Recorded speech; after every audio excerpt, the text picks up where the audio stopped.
your daily dose of sports and fun. This is the Morning Drive Podcast from Double T 97.3, presented by Cantex Roofing and Construction. I'm Mike Hebert, owner of Cantex Roofing and Construction. Every day is game day, and we'll get it right when it comes to your roofing, construction, windows, and mirrors. Call Cantex Roofing and Construction today. Together, we are one serving you. Really care for clams, but if you gave me, $500, I would be pretty happy.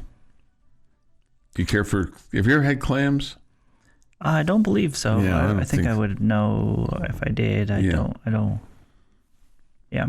Jeff, are you a fan of the clam? I like almost everything that comes out of the water. No, Yes. I think I've had fried clams before. Yeah, and it was okay. Clam chowder. I mean, Yeah. almost everything That comes out of the water. Okay. All right. We use the term a lot of times with regard to wins and losses that winning cures all ills. Boy, if you wanted just a Class A example of that in terms of kind of what you're seeing with this Texas Tech softball team, winning cures all ills, because it seems to have put a smile on everybody's face around town. Everybody that I've talked to, their opening statement is, I have watched more softball in the last 2 weeks than I have my whole life. So I don't know how that translates to, next spring, if it helps with attendance, and because they already were sold out with season tickets, they just need folks to use their tickets. But I think to a person, with the exception of the hardcore aficionados, and there are some of those out there, some of you out there, and good for you. But for a lot of us, myself included, that statement is true for me. I have watched and listened to more softball in the last 2 weeks than I have in my entire life. You probably could throw in there, everybody loves a winner too. Absolutely. Yes. Climb aboard. Climb aboard. Yeah. Well, what you hope that is people falling in love with the winner brings them an appreciation for the sport, and people enjoy and now recognize, hey, the sport's fun to watch. Yeah. And so it keeps them it's made them fans of the sport of softball more so than they used to be in the past. Yeah, and I think there's probably some other sports that fall on those lines too. I mean, I think like if the Dallas Stars were still playing in the Stanley Cup final, I know there's a lot of hockey fans, but there's also a lot of people that I really I don't understand it. I don't follow it. It's just not something I did growing up as a kid. But, if the Stars were to make the Stanley Cup final, you'd be like, hey, let's go Stars, right? Get me a T-shirt, all those kinds of things. Yeah, you want your home state or your hometown team to Sure. win? Sure. And I think you're right. I think it has, at least for me personally, I mean, it's like, anytime somebody's gone out and thrown like 362 consecutive pitches like Najee Kennedy has done, and then what her teammates have done behind her defensively, backing her up, and then the offense and just the way that they've executed. I mean, you have to look at that and go, man, that's for a team that was put together like in the off season, and obviously the games in the early portion of the year and trying to practices and kind of feel each other out and all that kind of stuff. You have to be impressed with just the way that they play the game, because fundamentally, this is a pretty sound, I wouldn't say pretty, I would say this is a very sound fundamental softball team that seems to know to throw to the right base and cover the right base and, do the right thing in terms of, whether it's tagging up and going or not tagging up and going, or just the whole thing. It just seems to be as they would say, Jamie, a well-oiled machine. I think it's a well-coached team. I don't think there's any question there. Yeah. Somebody wants to know if Coach Glasgow knows anything about football. He probably knows enough to say, hey, that guy over there, he knows more than me. And whoever the football coach is, he's probably smart enough to know that. I don't think he's gotten too tall in the saddle to go, yeah, let me try that too.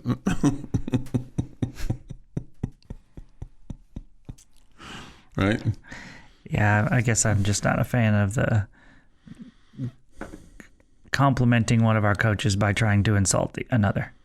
Okay, I wasn't. I mean, I think that's what the texter's trying to do. You're probably right. Like, about you know what? Let's make him the football coach. Yeah. Let's do it.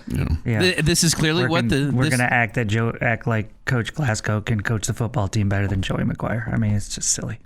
Or let's do it. It'll be awesome. Or the soccer team, or the I mean, he'd probably come in here and do this show better than me, Coach Glasgow. I bet Kennedy could be a great quarterback. She'd throw everything underhand. And she could make every throw. No, she'd be a great referee. You know, because the referees sometimes throw the ball, underhanded. Yeah, over to the sideline. She'd be great at that. I think Nigeri looks like she could be really good in any sport. I mean, she looks like she'd be a great power forward. Mm-hmm. I bet she could drill a golf ball a long, long way. Man, I mean, I think you could pick a lot of sports, and I bet she's agile. I bet she'd be a really good goalie for Coach Stone. I wonder if she could rebound. Yeah, that was part of the power forward thing I was mentioning before. Right. I think she could be good at a lot of different sports. She just looks like a terrific athlete. I wonder what else she played in high school. Yeah, that's a good point. Yeah, I was just thinking, man, that'd be maybe a discus or the discus and the hammer throw, and even the shot put too. In addition to having strength and quickness and release, those are also technique sports. Oh yeah, I think softball pitcher also is a technique too. I bet she could figure out that technique. There's some technique that goes with what she's doing. I'll bet you the circle too. I'll bet you she could. Once she got the steps down, I bet you she could throw the javelin pretty well. That would be something I think that she could probably do, more so than maybe the shot put or the discus, or even the hammer. Since that's the reverse motion that she was using for softball, I don't know that as her softball coach, I would want her throwing the javelin. Yeah, you're probably right about that.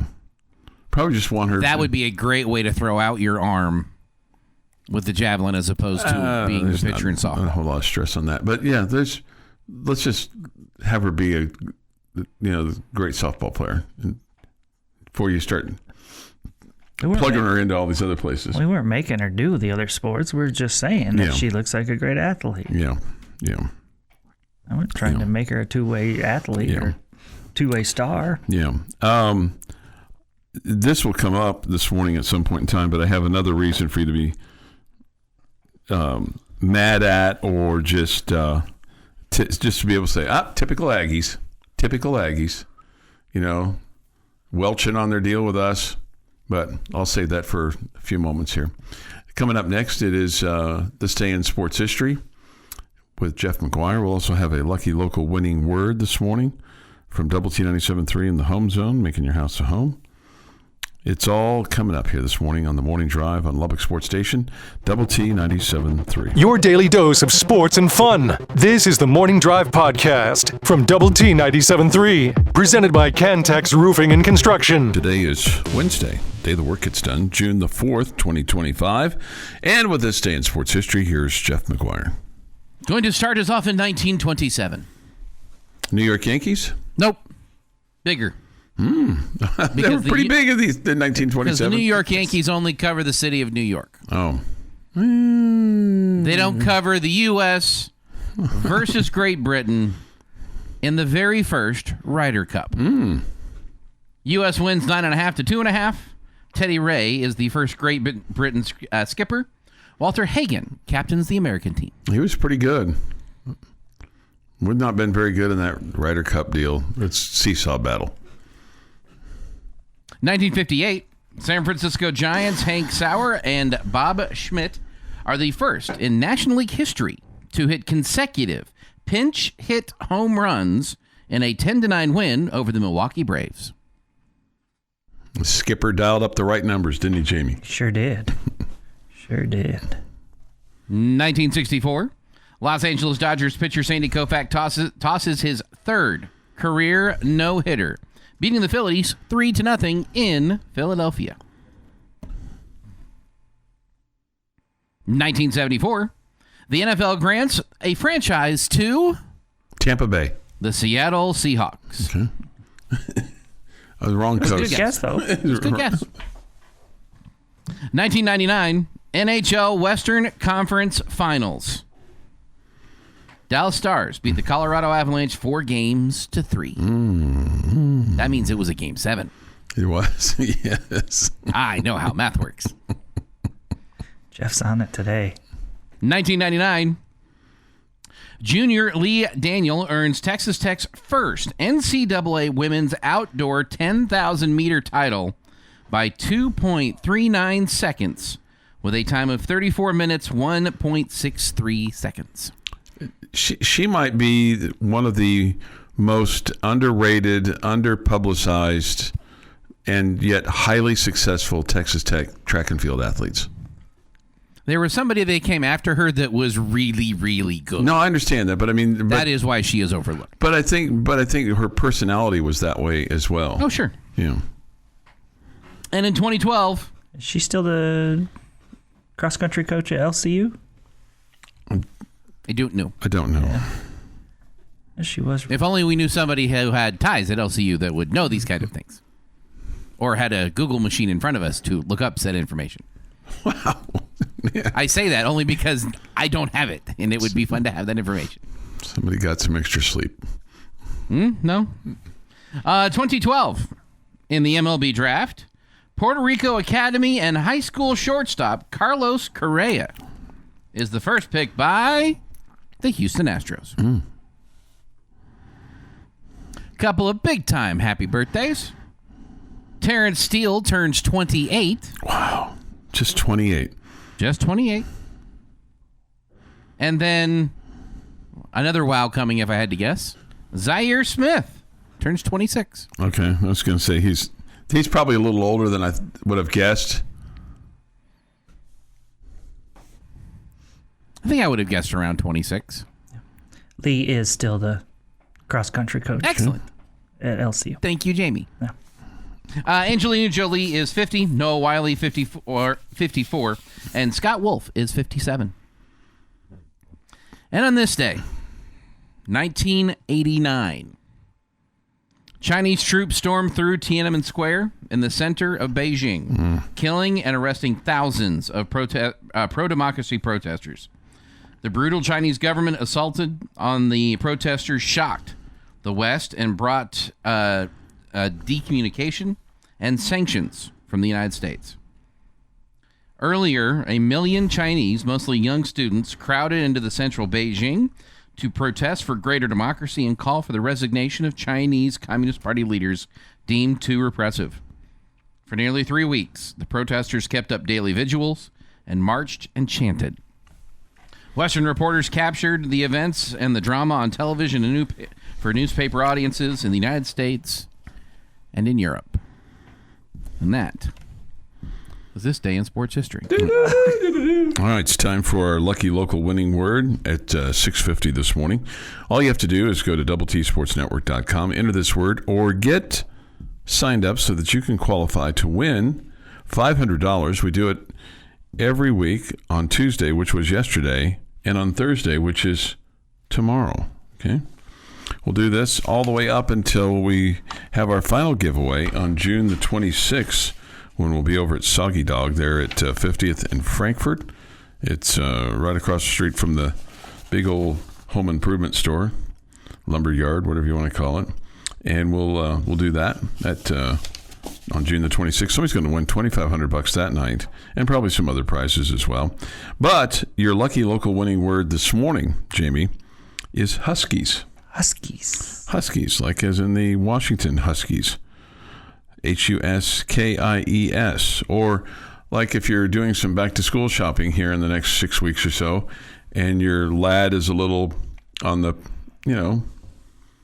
heavy side, instead of going in and asking the clerk, hey, do you have Fat Boy jeans? Do you have Huskies? Do you have Husky size? Husky size. Huskies is your local winning word this morning at 6:51. Huskies, Huskies. Huskies. We'll give you another word at 8:45 today, and we'll do it today during the end of the bench on 100.7 The Score at 10:45, at 12:45, and 2:45 during the bottom line today. Plus, during Tech Talk at 4:45 this afternoon. Okay. Somebody not only points out that Lee is still at LCU, her husband is the new cross-country coach at Memorial. Oh, cool. Okay. Awesome. So they can do probably some exchange of drills and things like that. Yeah. I thought he used to be a coach at LCU as well, but I could be wrong on that. Yeah, he's now he's now going to be over at the new place there at Memorial for Friendship. Okay, 6:52 this morning here on the Morning Drive. Thoughts, comments, Yates Flooring Center chat line. Go to WT973.com for that, or the mobile app. And also the Visual Edge IT hotline is open too at 806-771-0973. We'll have the Astros and the Pirates game 2 of their series. This is Monday, Tuesday, Wednesday. Yeah, this is today's Wednesday. Game 2 of their 3-game series. That's great. They'll play tomorrow as well. Okay, yes. in Pittsburgh, and then they move on to Cleveland. And they'll play the Guardians over the weekend. The Rangers will continue their series with the Tampa Bay Rays, and then they will be on the road to our nation's capital to take on the Nationals on Friday, Saturday, and Sunday afternoon.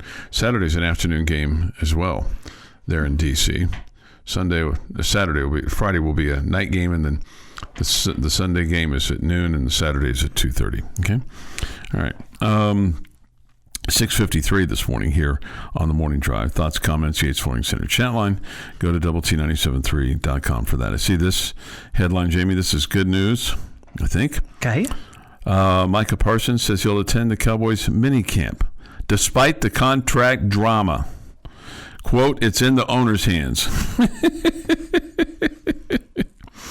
He said, I'll be there. I haven't missed a mini camp in 4 years, even though the contract is not done. I have teammates and a playbook. I'm preparing as if I'll be on the field the first week of camp, but it's in the owner's hands. I'm ready to win a Super Bowl. Okay. All right. I'll be there, but it's in the owner's hands. So hopefully he and Jerry can get together and make some music together. Come to an agreement. You could use him. He's pretty good. They could use him. He's a hand, right? He's a hand. He's also a mouth, but... The Morning Drive podcast from Double T 97.3 is presented by Cantex Roofing and Construction. Astros and the Pirates tonight at 5:10 on 100.7 The Score. Astros won last night. Mariners lost. Astros are in first place in the West. Rangers lost last night. No Rangers tonight for us, though they'll play. They'll still play, Jamie, in Tampa. Okay? It's good. They're not going to take the day off like, well, the Red Raider softball team's playing. Let's kick our cleats up and just sit around the clubhouse and watch Texas Tech play. Probably some of that. I bet you there's some. Be a lot cooler if they did.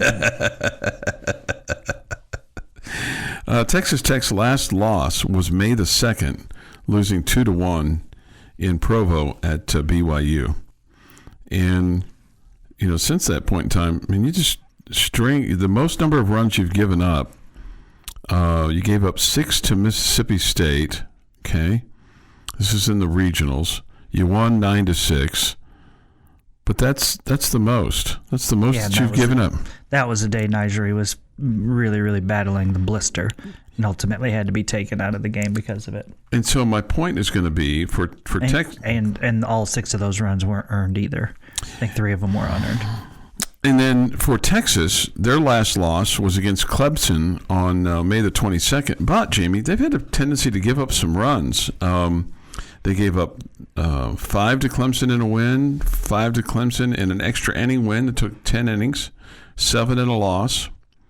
They gave up 14 to Texas A&M on May the 9th, 6 to Ole Miss on May the 6th, 6 to Kentucky on May the 2nd. That's a win. They got swept by Oklahoma in April, giving up 7, 7, and 9. My point here is, if you look at them over the last couple of months, they've had a tendency to give up a lot of runs.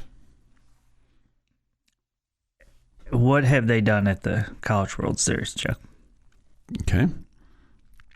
In the College World Series, they shut out Florida 3-0. They beat Oklahoma 4-2.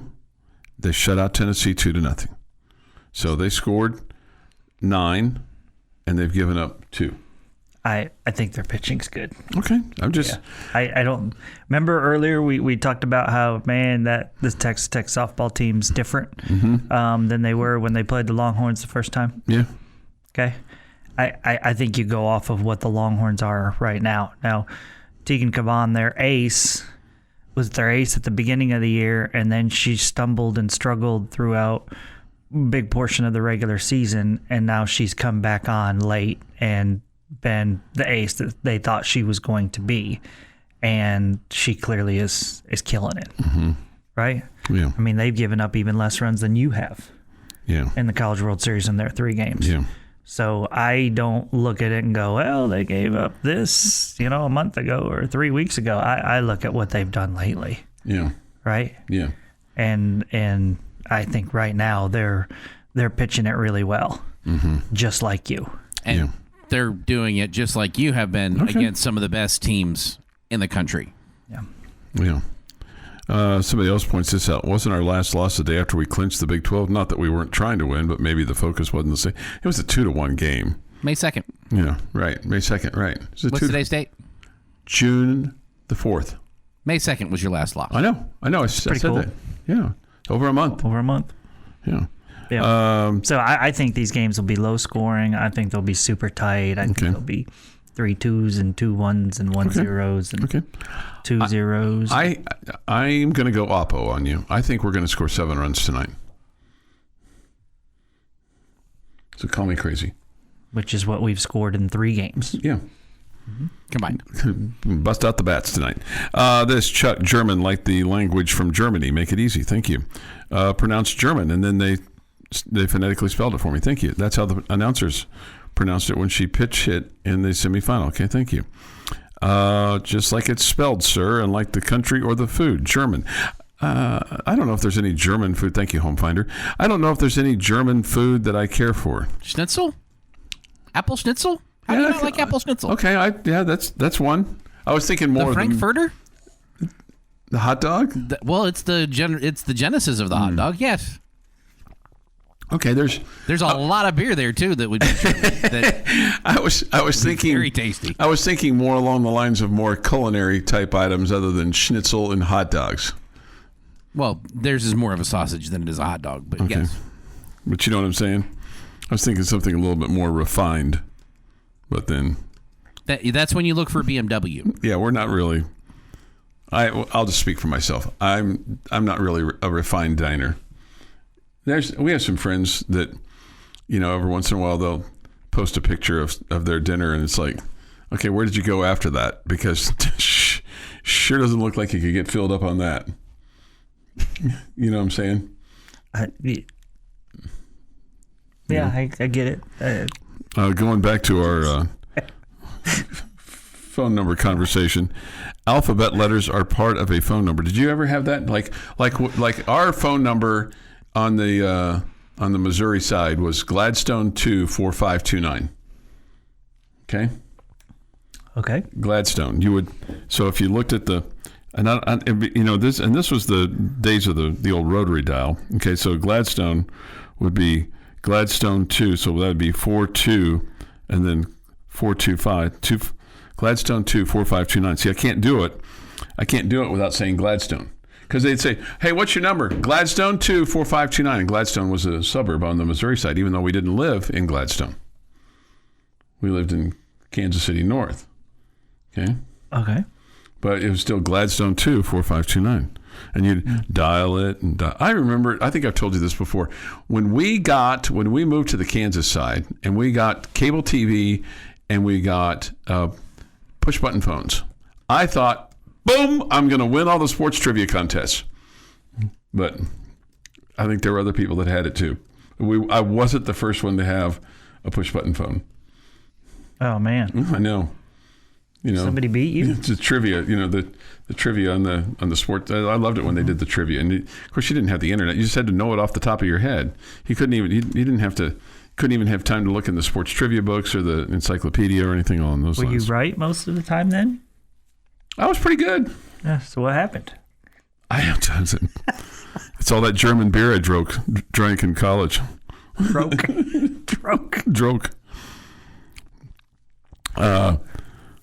This from Robert. Robert, you've listened to this show. You know the answer to this question. I think he writes it as a statement, but maybe he's doing the old voice to text thing too. Chuck, do you not ever get any grief? No, I get plenty of grief. Chuck, why will they score 7 runs? What are you basing that on? Just my old gut, my intuition. I mean, it may happen. I mean, Kavan may have a bad game, and you light her up, and you have a good game, or like maybe they have a bad day. It's possible. I mean, it's sports. Crazy things happen, but I would tell you none of the tendencies that we have seen up to this point say that. But I will tell you, if we're anywhere close to 7 runs tonight, Chuck will be reminding us of this conversation tomorrow morning. Absolutely. Yeah. Absolutely. If we only score 1, never be brought up again. Unless Jamie and I are asked about the envelope that he put the score in before we left today. Yeah. Yeah. There's no envelope. It's just right there. This from a Texas fan. Chuck, that SEC schedule was tremendously harder than the Big 12 schedule. Okay. Thank you. Make sure you put your burnt orange on tonight. It is 7:23 this morning here on the morning drive. Thoughts, comments? Oh, little sting for us today? Well, you went back to the 1920s with your rotary phone. I figured a little entertainer would be, Little Marvin Hamlish for us this morning. We are such a cultural show. Marquis says Chuck only gets good grief. There's a lot of good grief on that. 7. Just going back to you having friends that post pictures of their food, and people do that all the time. I know, and you look at it. Sure. I mean, I'm a. Why? I don't know, Jamie. It's just why. If I'm going to be addicted to something, isn't it better to be addicted to that than drugs or alcohol or gambling? Social media? To love. It's much more fun. If you're addicted, I don't know. I really don't know. I think so. The Morning Drive podcast from Double T 97.3 is presented by Cantex Roofing and Construction. Jamie's question of the day on Double T 97.3 is brought to you by Connecticut of West Texas. All right, I feel like there's a sport on a very popular sport on our campus that we haven't talked about a bunch lately, so I'm going to bring them back into the fold today. The orange round ball? We're going to talk Red Raider men's basketball. Okay, cool. We haven't talked about them a lot lately, understandably so. Sure, yeah. And it's off season. See, it would have been funny if you said Texas Tech softball. That would have been Okay. So my question for you guys today is, it's very vague and open and okay? Yeah. All right. What would you like to see different about this year's team compared to last year's team?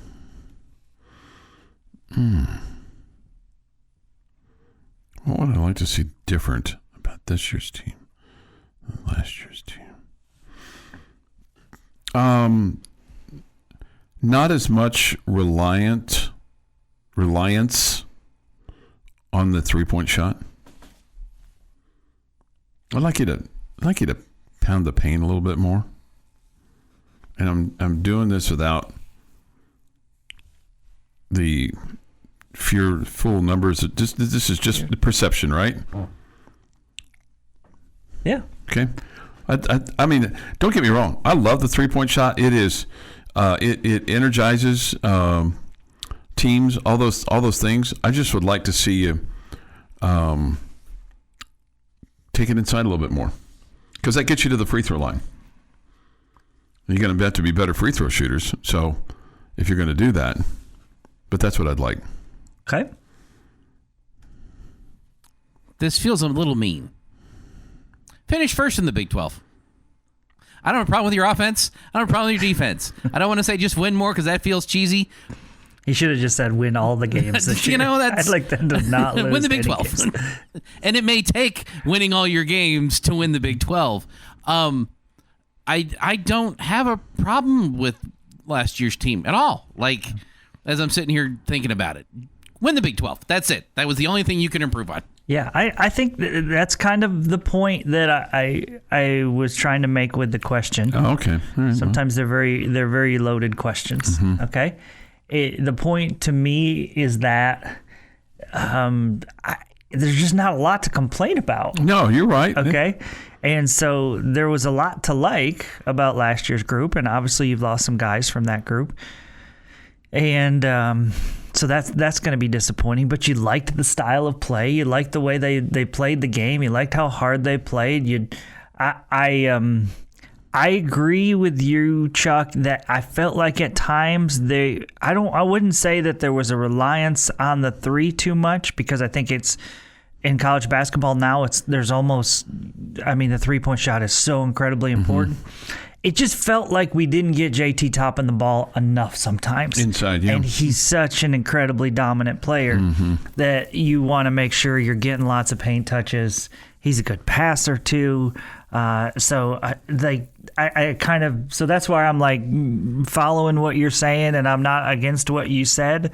And the only thing that I really could come up with, I'd like you to be luckier with your health this year. Okay. It just felt like you lost so many, or you not lost so many games, but you lost so many players for games this year that were, McMillan obviously at the end of the season, JT Toppin missed key games, including playing against the Aggies, and that could have cost us. And Darian Williams and his little fiasco of I'm hurt, I'm not hurt, I'm hurt, I'm not hurt.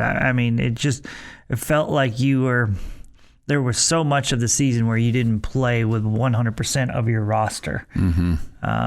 So I'm hoping for much better luck with your health this year. All right, so just a point of what I was just saying, and I don't have the points in the paint number, but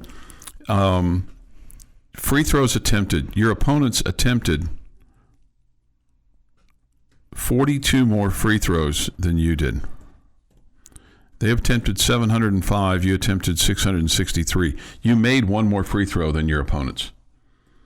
Your margin of victory for the entire season. I don't have the Big 12 broken out here, which is normally what I would do on something like this. Your margin of victory was 12. So, it comes down sometimes to a free throw shooting game. But yeah, I think you're right about Toppin. I think you're right about the health. So anyway, that's just you scored, for the entire year 81 a game. Your opponents 69 a game. So, but it would be closer if you just broke out the Big 12 numbers on something like that. But anyway, so yeah, it's funny because I saw something like the top 5 transfers, on this, everybody's got top 5, top 10, top 25, top this, top that. But one of the top 5 transfers. We got top N. We do. Very good. One of the things that I saw, though, was that the number 5 transfer that they said in terms of portal transfers by 24/7 Sports was Darian Williams going to North Carolina State. And I kind of feel like that just from what you hear and what you kind of read into and things like that we're okay with him leaving. And so in our minds, he wasn't a top 5 transfer to try to retain. It was almost kind of like, okay, kind of a mutual parting here. So it doesn't feel like a loss. I don't want to act like the guy that once a guy's gone, like, good, we didn't want him anyway. Sure. I don't want to be that guy. Sure, I understand. Okay, that. I don't want to be that guy. But I have felt from the get-go, again, after we heard the comments from Grant McCaslin, it felt like there was a rift there. Okay? And you know which press conference I'm talking about, right? Yeah. Okay.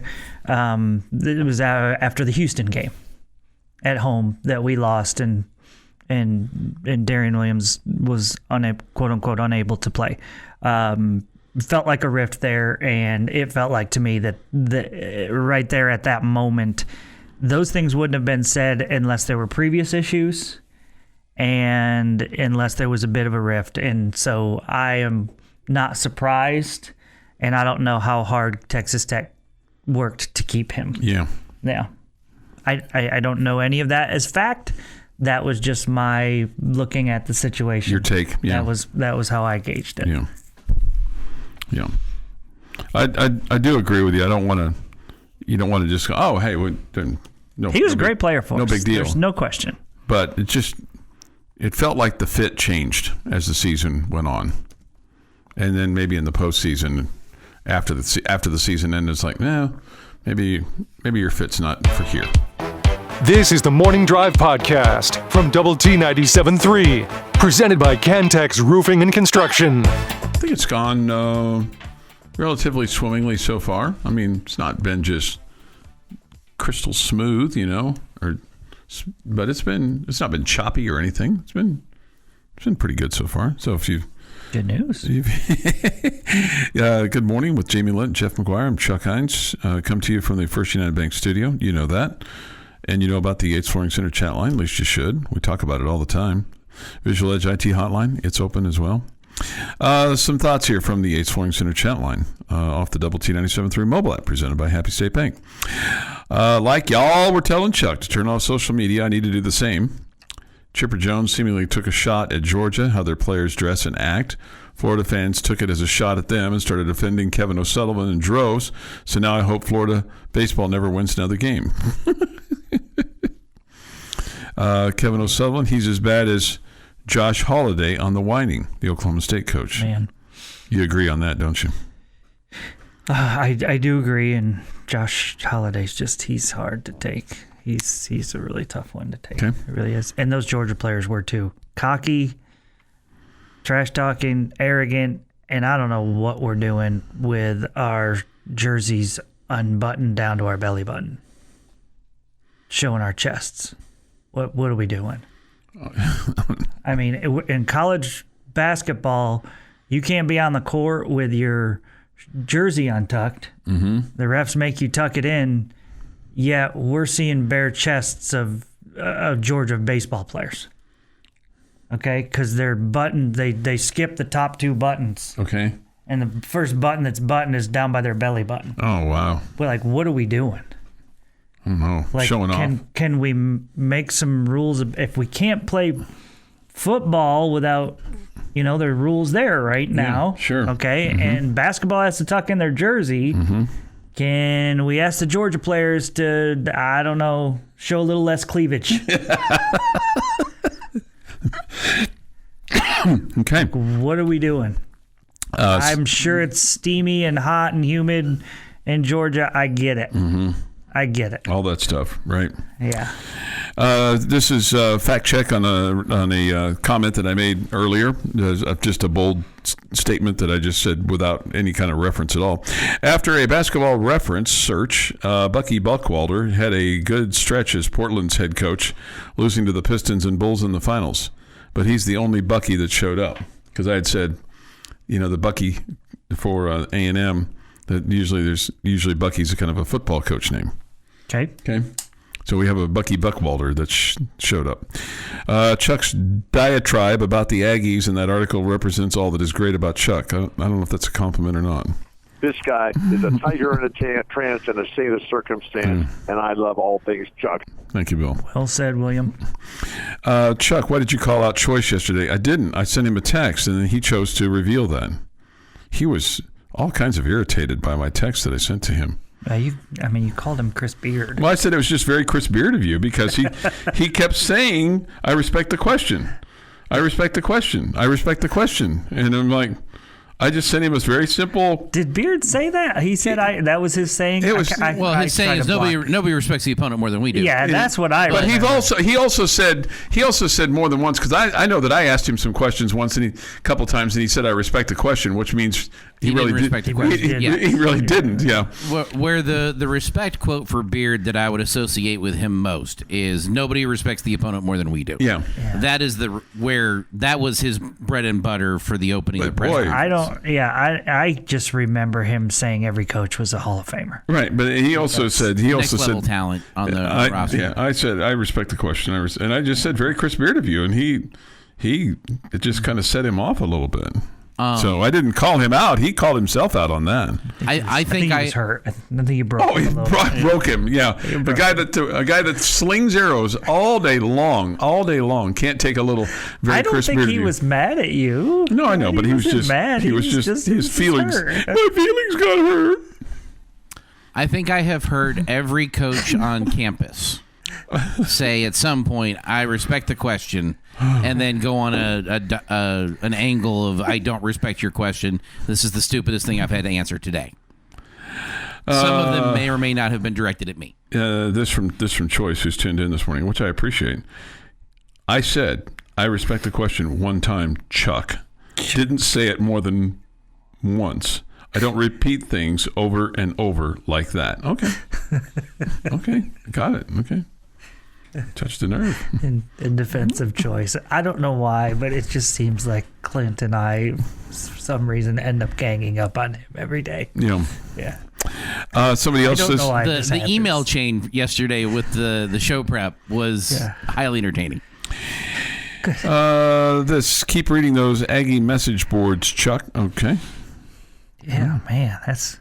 I just read what portion of my life, what's going on in my life that I end up, the moment that I end up on an Aggie message board. It was just it was an article. It was how did I get here? What has gone wrong with Jamie Lent's life? It's just an article.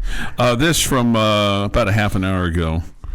You're probably right about this. If I'm going to read things that I think are somewhat complimentary, then I probably should read things that are not complimentary. Because this is not. They're usually more entertaining. I love how Chuck just completely ignored everything Jamie said to focus on his own point. Don't we all do that, though, to a degree? I'm sure it's happened to all of us. We all have our moments of. You want to prove your point, right? And then you're kind of working on after you've. And this is usually. That's where this is the area where I.